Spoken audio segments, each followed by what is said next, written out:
Hey classes, welcome back. Going to use the old iPad again today to go through some of our notes. Yesterday's was kind of a test run. I didn't actually send out the link, but it's out there on COSIDE Science at the website. Perhaps I'll send it out today, but that one ran pretty long, about 13 minutes. And I really just want to do a quick overview of where we are today at the beginning of the week. Notice that we are already in week 13, so I got to highlight that right there. We started with a brain pop. On the brain pop, we were checking out a little bit about fungi, the fungus kingdom, and how are fungi like plants. So whenever you see, and this is important now, these little dots that I put on the board, I try and do them in a slightly brighter color. In this case, they're in kind of an orange color because it's the brightest one I had available. But when you see those three dots, those are something for the student to fill in. These are interactive notes. So when we look down here, and again, let me choose a slightly different pen color for some of the answers. But when we look, for example, at 1A, the students should be filling out how are they like plants. There's a number of possible answers, but a couple that we went through in class is they both have cell walls. Now, plant cell walls and fungi cell walls are made of different materials, cellulose versus chitin, but they both are rigid structures that house the cell. If you check out how are fungi, and again, let me use a different highlighter here. How are they like animals? So this would be 1B, and again, choosing this. And again, a little clunky, I'm getting used to this program, but it's a nice little program for going through the notes. How they like animals? Well, I would say one of the most important things is they are heterotrophic.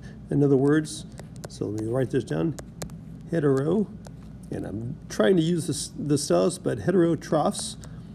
In other words, they eat. You might not think of a fungi when you see it growing on a log somewhere or something like that in the forest is eating, but they do. They consume their food in a very interesting way. We'll get into the detail about it, especially when we dissect the fruiting body of a fungi, a mushroom, in class. But they digest their food outside of their bodies and then bring it on inside. Our week 13 key terms are, of course, listed, and I always ask the students to define them. In class, they work individually, or in pairs, or in a maximum group of 3. But when you're looking at some of the things that we're checking out this week, you notice there's some interesting ones in here, like, let me circle this one just to make it stand out, the Dust Bowl. Like, why would that be in there? Well, we're going to use a little bit of a clip from a movie called The Boys in the Boat, and we're going to feed that in to one thing that we learned going way back to when we did Mark Watney and Mars, and that would be the difference between soil and dirt right there. The Dust Bowl will also fit in with microorganisms in the soil, and when we are looking at our key terms, students usually have 15-20 minutes to work on those in class.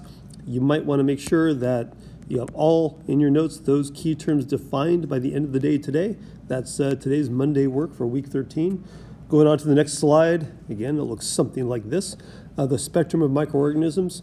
This was a handout, and I'll show that one on the very, very next slide. But the spectrum of microorganisms right here, I would like you to look at this and check out the questions to answer. In other words, if you're looking at this goofy little symbol right here, I'll make it a little bit bigger. It looks like kind of like a U, but with a long tail in the front, and an M. That's for micrometer. And remember our prefixes in the metric system, that's, by the way, a 10 to the -6 of 1 meter. And we're looking at, and again, we choose a highlighter. Oh, let's choose pink this time. Why were viruses discovered only most recently compared to protozoa and bacteria? And we are going down to the very next slide, and I'll pop back up here again, I think. But if we go down to the next slide, this one does a very good job. And again, I'll highlight the little scale that they're using here. So let's choose the highlighting function and choose green this time. If you look at viruses, they're extraordinarily small. You have 50 nanometers here. If you look at bacteria, they only show up on about a 2 micrometer scale. And then finally, when you look at protozoa, they're way up here about 50 micrometers. So the quick answer as to why protozoans were discovered first, they're bigger. When we look at the notes from last week and we see the development of the microscope, they were able to see these much earlier than they were able to see the bacteria, which are much, much smaller. As a matter of fact, we haven't yet gone into viruses, but they are not even considered living things. As a matter of fact, most scientists call them virus particles. And when you're looking at the scale of a cell, say a eukaryotic cell, eukaryotic, of course, has a nucleus with the DNA. It's got the various organelles that are carrying out functions. Often it has to do with things like making proteins. But when you're looking at the scale of a virus compared to this would be something like that, a little dot compared to the size of that huge eukaryotic cell. So viruses are extraordinarily hard to see with a microscope. A regular light microscope won't do it. And we're going to learn a little bit about how they discovered viruses. A very clever experiment where they took a cell that they knew was infected by a virus. They basically put all these cells in essentially a blender, ground them all up. It was the tobacco mosaic virus, I believe. They ground them all up, the idea being, okay, the cells are dead. And remember from cell theory, to have life, you have to have a cell. But then they introduced this to some healthy cells. And sure enough, the healthy cells got sick. And so they knew that there must be something that was even smaller than a cell itself that was infecting or making these healthy cells sick. That led to the discovery of the virus. So going back, one other screen right here, again, trying to incorporate a little bit of a really good book that I kind of was talking about at the beginning of the school year with some of the parents and the students, the boys in the boat. We're just sort of catching just a tiny bit of it because it's a wonderful way not only to talk about a very, very, very important book in terms of U.S. history, in terms of exercise physiology, but it's a fun, wonderful, wonderful way to jump into some of the things that we are seeing. Let me go up one more screen here. We will be talking about exercise in terms of, and I'll get this here and I'll highlight the last two things, lactic acid fermentation and exercise. In other words, why do you get so tired when you're exercising very, very hard?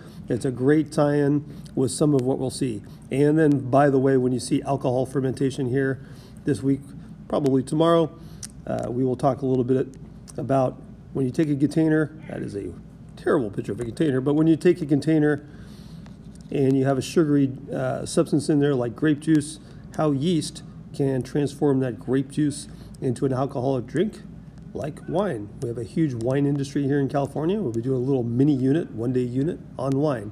Have yourself a wonderful, wonderful Monday, everyone. We're in week 13 now and the beginning of our second trimester. Take care. See you online. Bye-bye.